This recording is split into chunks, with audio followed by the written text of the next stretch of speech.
For the past 3 years, there's been no more important activity at MAPC than developing our new regional plan. It's one of the few things we are required by statute to do. Last regional plan, Metro Future, took us about 8 years to do. About half of those were during my tenure. And we involved 5,000 people in that effort, but we could see them face to face all the time. This year, and that was adopted in 2008, it's already 13 years ago. 3 years ago, we began working on MetroCommon 2050, new regional plan to take us out to 2050, which has been led by our Director of Strategic Initiatives, Eric Hove, which has literally involved the participation of virtually every staff member and board member at MAPC. During the first part of this planning process, we were in person. It was pre-pandemic. But we were only, I would say, about a third of the way, halfway through the process when the pandemic and the recession struck, and it became necessary to recalibrate the kind of work we were doing and to really figure out, how do you develop a regional plan in the midst of a pandemic and social isolation? We had to deal with the disease and illness and dislocation caused by COVID. We had to deal with the recession, so many people losing their jobs and worrying about whether or not where they were going to get their next meal, and cities and towns wondering if they were going to be able to maintain their budgets. And we had to deal with an enormous reckoning in this country around social justice by race, for workers, and for low-income people, all of which was a tremendous challenge to being able to develop a regional plan. I am proud to say that under Eric's leadership and with the assistance of so many others at the agency, I hesitate to name them, but I will note Emily Torres-Cullinane, the co-director of strategic initiatives, Sasha Parodi, who is online now and just called the roll, and is our special events coordinator, helped with so much of our outreach activities. Lizzie Grobel, who's no longer at the agency, but prior to that, during her tenure here, played a tremendous role in this effort. Rebecca Davis, during her time here. On the government affairs side, Lizzie Wyant and Kasia Hart, who really spearheaded the policy recommendations. Tim Reardon and Sarah Philbrick in data services, Jesse Partridge Guerrero, who helped with scenario planning, and of course, the entire communications team led by Amanda Linehan, Karen Edelman, Elise and Kit, so many people who worked so hard on this project. All of them had to figure out how to do something we had never done before. At the beginning of MetroCommon, we made a conscious decision that we were going to tweak or adjust Metro Future. That didn't happen. COVID, George Floyd, a national election, many other things demanded that we be more forceful, bolder, more heavily focused on equity in our region, and to be perfectly honest, less patient for change. And the plan that we put before you today is a plan in that spirit. It is transformative, yet achievable. It is detailed and multi-topical. It is drawn from the thousands of people we interacted with, both in person and virtually. It is, I think, a plan that will serve the Commonwealth, our cities and towns, and the people who live and work in the region. I want to congratulate everyone on the staff and council who worked on it, who really put their heart into this effort. And I think who saw this effort as a way that they could make sense out of the pandemic and leave something behind that would lead to a better life in our region and for ourselves and for our families. And so with that, I am going to turn it over to Eric. Thank you, Mark and Aaron. My name is Eric Hove. I'm the co-director of strategic initiatives. I'm here to talk about what we hope will be our next regional plan, MetroCommon 2050, shaping our region together. It was 13 years ago when this council last adopted our regional plan, Metro Future. Today, we're going to walk through some of the highlights of the MetroCommon plan. I'm joined by my colleagues Kasia Hart and Emily Torres-Cullinane. We'll have some time for questions and feedback, and then we'll be asking for your vote to adopt this as the next regional plan. The MAPC region is made up of 101 cities and towns, as you all know. each of them with their unique history, specific personalities, and particular challenges. But we also share much in common and depend one another on our success moving forward. The regional plan and our strategic priorities is really what guides our work through MAPC. But the regional plan does more than that. It also sets a course really for the future of our entire region, one that we hope we can achieve by working together. And the technical assistance that we provide to our cities and towns is really directed by our regional plan. And not only the technical assistance, but also our legislative, advocacy, research, and data agendas. And like I said, 13 years ago was when Metro Future was adopted. It set out a bold smart growth vision for the region, one that also calls for much greater regional collaboration across municipal boundaries. And in certain ways, we really have seen significant progress towards these goals in the last 13 years. To take one example, our cities and towns have seen tremendous investments over that period. And to take another, while working across municipal boundaries is never easy, especially in Massachusetts, we have seen unprecedented collaboration as a result of the pandemic response, as evidenced by the MAN Award winners that you heard earlier today. But in recent years, it really has shown a brighter light on both the acute and chronic crises that are unfolding across the region, whether it's the high cost of housing, a transportation system that doesn't work for most of us, great disparities along racial and ethnic lines, and even the climate change impacts that we're seeing even today outside our windows. And this was the stage that we inherited as we sat down to begin the work of MetroCommon 2050. And this plan that we're asking for your vote really was the work of thousands of people working together. We were guided by a dynamic and diverse external advisory committee, a community advisory committee, our executive committee as well. And we talked to people really throughout the region, starting in person with sub-regional events from the North Shore to the South Shore to Metro West. And then as the pandemic hit, we had to pivot to a remote-only online engagement platform. We also met with state municipal leaders, had municipal breakfasts to kick off each of the planning years of the plan. In the first year of planning, we asked people what their visions for the future was. What does Metro Boston look like if we're to succeed? What does our neighborhoods look like? What does our environment, how does our environment work? And then we moved into year 2, where we asked people and explored what we believe are our biggest challenges that we have to overcome to meet that vision, as well as the greatest opportunities that we can build on as we move forward. We also introduced the concept of key uncertainties. How can we adapt when things that we're not planning for show up, including growth projections on a variety of scales over time. And in the last year, we really focused on the actions needed to get us to the goals. Not only the actions that MAPC can take, but the actions that our state legislature and our city and town governments can take as well. And we really sought to create a plan that people are excited to implement. We wanted to provide a sense of agency and hope for the future, that we're not just victims of what happens through external forces, but that we have the ability and the wherewithal to shape the future that we really want. And building on the core tenets of MetroCommon of smart growth and regional collaboration, we also set out to really center equity and resiliency as 2 more core tenets of both MAPC's work and what we hope will happen in the long term for our region. And finally, when it comes to implementation, we're not able to implement this plan alone. We're going to have to maintain and build strong relationships, again, with the cities and towns, state officials, and community-based organizations to really push this agenda forward and to realize our shared dreams. We set out to establish that bold yet achievable long-term goals for the region. It's going to take a lot of hard work to get there, but I'm convinced that we can do it.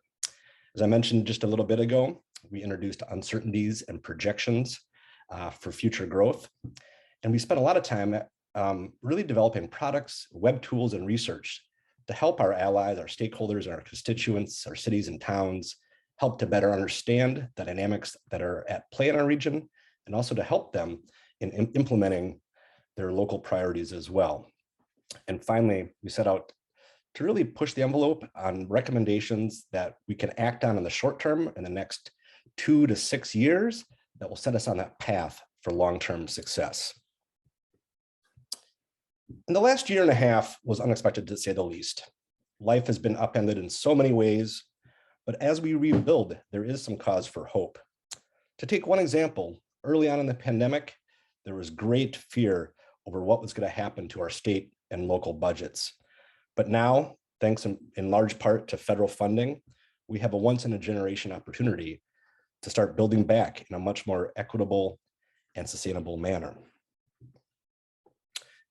What are we going to continue to do is this plan will evolve into a digital plan, one that will be much more accessible, easy to navigate, and one that will be translated into Spanish as well. We also are developing indicators that will help us measure the progress the region is making towards the goals of the plan or away from them, if that may be the case. One of the indicators that we recently developed looks at where new development happens, and it has some sobering conclusions. In the last 10 years, from 2010 to 2020, just under 70% of new housing units were built in the 1% floodplain. That's 9,000 units of new housing that's vulnerable to climate impacts. And what about commercial development?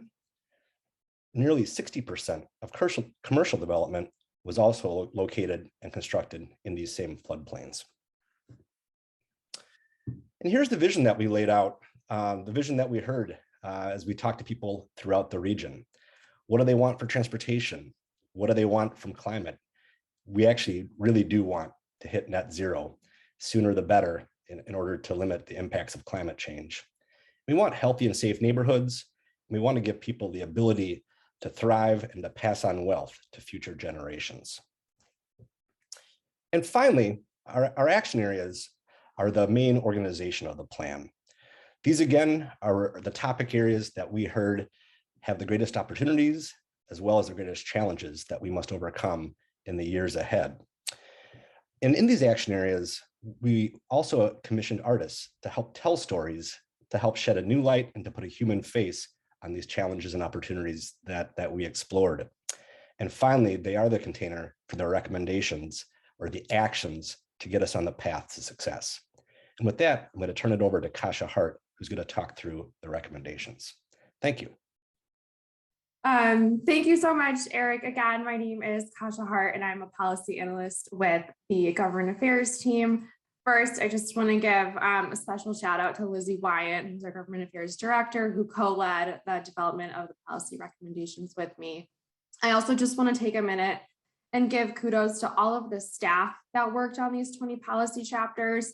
I know I personally learned so much from their expertise, and I'm just so grateful for their patience and their persistence as we work through the many drafts of the recommendations and ultimately got to the final drafts that we are sharing with you today. This process also leaned on the expertise and the experience of so many people from outside of the agency that Marc and Eric have already spoken to, but just want to speak for a moment on all of the engagement that happened around the recommendations specifically.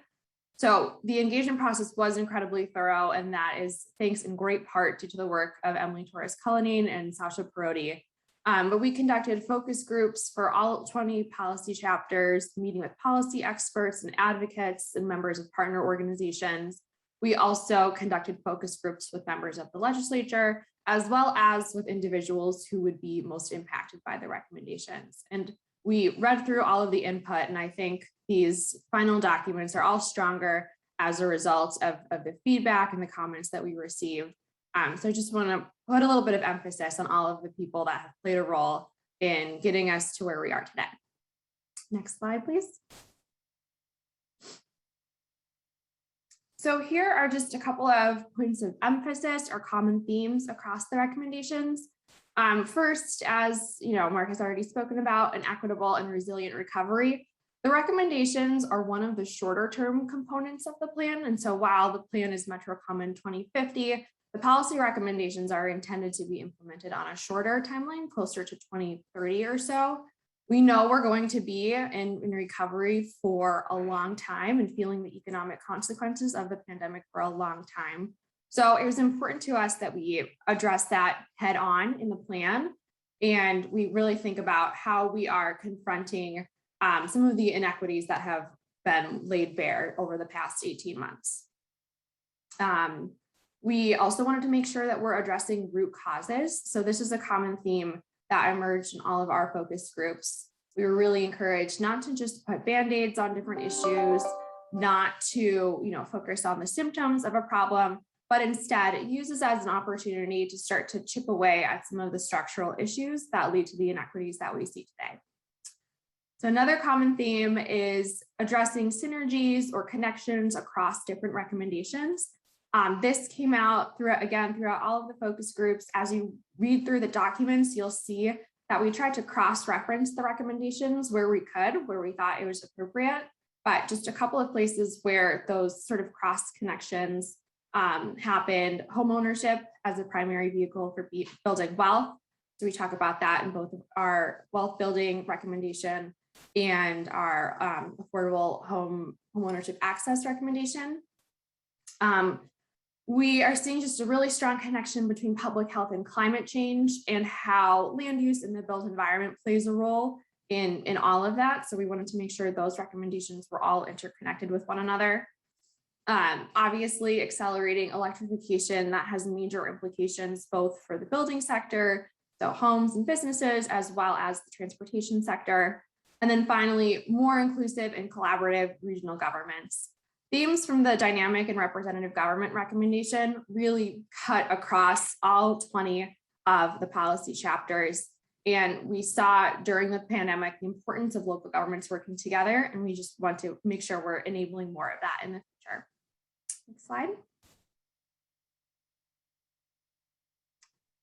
So finally, we just wanted to highlight a couple of particularly innovative recommendations that are included in the plan. So first is this idea of creating a climate infrastructure bank. We're really excited about this idea. This is included in MAPC's equitable recovery priorities, as well as our ARPA priorities. We think this is really important for catalyzing an equitable and resilient recovery. By creating this kind of infrastructure bank, we can put some initial capital towards major mitigation and resiliency projects. And so this can act as a vehicle for making those down payments on these major projects that could potentially later be supported by federal recovery dollars. Next is this idea of providing resources for small businesses to move to employee-owned models. So cooperatives or employee stock ownership plan or ESOP plan models can be a way to promote resiliency of small businesses and give workers a larger say in business decisions. Next, we have a recommendation around establishing a clean energy community benefits fund and a commission on energy justice. So funds for clean energy, the fund specifically would be used to make investments in clean energy infrastructure and environmental justice communities and in other communities that have been historically prevented from accessing clean energy. And the commission is there to sort of guide the implementation of this fund. Next, this is a very MAPC recommendation, but setting a statewide VMT reduction goal. So climate has really emerged as a common theme across all 20 of the policy chapters. And we know that reducing emissions from transportation is going to rely heavily on electrification, but we felt it was really important to take a holistic approach to this issue and also talk about the implications of land use and transit investments in reducing emissions. So we thought a step forward to advance that goal would be for the Commonwealth to establish a statewide VMT reduction goal. We know reducing VMT also offers a host of benefits in both the environmental, economic, and public health space. And then finally, this last idea about facilitating public banking, this was just endorsed by our executive committee, and it will help expand access to financial services for individuals and small businesses, and also ensure that banks are meeting community-specific needs.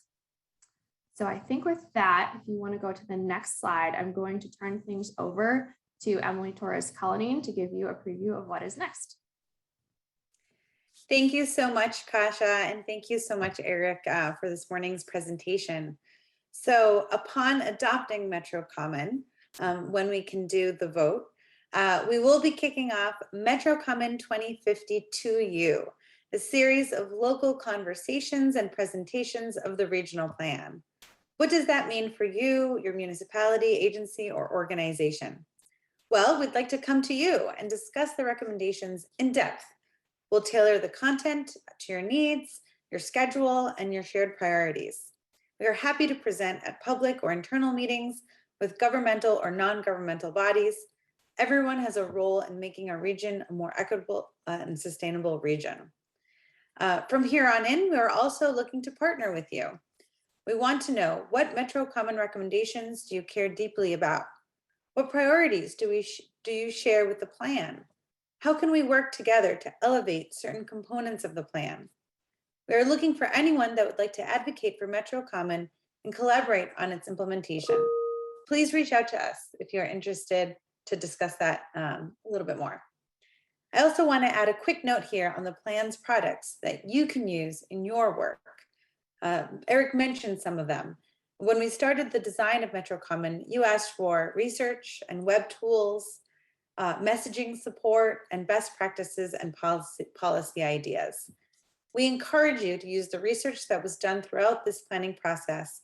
Some examples include the housing submarkets, the diversity deficit report, and the zoning atlas.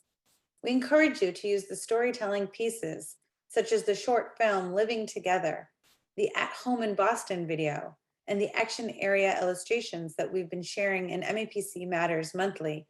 They will also be on the digital hub. And we encourage you to explore and use the best practices and policy ideas in the recommendations. MEPC has already actually started to incorporate some of them into our current policy agenda. And lastly, in the spring, we will be rolling out MetroCommon with a formal in-person kickoff event and media campaign. We'll be translating our documents and making sure to share back the plan with everyone that participated in the building of the regional plan. So stay tuned for those details and how you can participate. Next slide. So what does implementation look like and what role can you play? Sign up for the MetroCommon to You presentation by clicking on the link that Sasha is going to add into the chat, or contact Eric Hove. Endorse the plan. For example, one of our external advisory committee members, James Fuccione, the senior director at the Massachusetts Healthy Aging Collaborative, has already moved to adopt MetroCommon 2050, making it an age-friendly plan. Join the rollout event in the spring. We would love to see you in person. And if you would like to present or speak, please let us know. Share the plan widely with your constituents, peers, and collaborators. This spring, we'll have social media cards for you to post and share. And hopefully sooner than that, we can send out the website, the digital hub, that you can also share with your colleagues. And partner with us. I can't say that enough. This endeavor can be achieved. However, MAPC cannot do it on our own. We need you. We need your support. We need your action. Once adopted, you become the implementers of this plan. All right, so with that, I thank you all and I pass it on to Erin, I believe. Yes, thank you, Eric, Kasia, and Emily.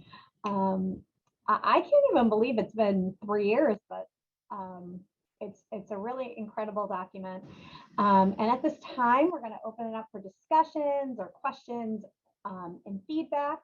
So what we're going to do to kind of maximize this opportunity here, I'm going to ask if there are any questions at this time. During the discussion period, I'm going to ask participants or interested parties to raise your hand. When I say raise your hand, I mean I want you to use the reaction button to raise your hand. So when you look on the chat, you see Emily's face right now. Underneath Emily is the reaction button. You click on that. I see Adam is waiting right now, but you want to just click on raise hand. And I will call you in the order in which I see you. So Adam, go ahead. Adam of Burlington. Hi, thank you, Erin, and good morning, everybody. Quick thank you to Eric and Kasia and Emily and the whole team that worked to put together this amazing plan. I really don't have a question. I wanted to lend a supportive comment to the excellent work and the excellent product that you've produced. I think comprehensively, MetroCommon rises to the myriad challenges that we have before us as a region. And it rises to them in a manner that produces recommendations that are applicable to the smallest towns within the region, as well as the largest cities. And within that context, produces or provides a wide range of options for consideration. I'd add that as some of us read it, or some of those on the call, and then those in our communities read it, there will be parts of this plan that are hard to read and hard to consider how we'll go about implementing them. But I think that speaks to the challenges that we have before us and the importance of working hard, having hard discussions in our communities to meet those challenges and to try to achieve the vision that MetroCommon has laid out. And then I think the final thing I would say is I hope we can all do it in a manner where we go hard on the issues, but easy on the people, because we have big issues to tackle, but we're all humans trying to find our way forward in this increasingly challenging world. So with that, I really want to congratulate you for a job well done and look forward to supporting this plan and working towards its implementation in the decade to come. Thank you. Thank you, Adam. That was great. Next up with their hand raised is Keith Bergman of Littleton. Keith? Thanks very much. I'm a member of the External Advisory Committee that's been working these last several years, and I'm also immediate past president of MAPC, and so I've been working. I even remember Metro Future in 2008, as many on the call do, and I've been proud to see this organization continue to develop as a leading voice, not only in our Commonwealth, but in our country for smart growth and regional collaboration. And to me, MetroCommon 2050 represents some of the very best work that MAPC has ever done. Work that is the regional planning agency for Metro Boston. It is uniquely called upon to do. And I appreciate very much the boldness and the vision and the thoughtfulness of this very consequential plan. Its focus on the impacts of climate change and equity and economic justice are particularly timing and compelling. In every way, it is worthy of the great organization that MAPC has become, and I would urge fellow council members to adopt MetroCommon 2050. Thanks so much. Thank you, Keith. If anyone else, thank you for those who just joined. You must have got our text messages or emails. I appreciate it. But if you have a question or comment on the plan, please raise your hand in the reaction section. So you see Keith's picture right now. Right under it is that smiley face plus image. Click on that and then click raise hand if you have anything to say, or if not at this time, I'll just give it a couple more seconds.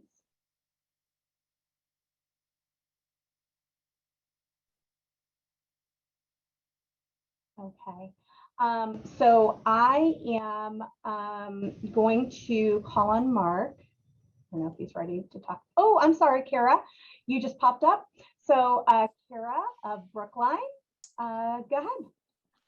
Hey, good morning. Thank you. Just wanted to ask really quick that MAPC consider in future regional plans, including in the introduction, an explicit statement about which policy, regulatory, or funding realms this regional plan has a direct or indirect influence.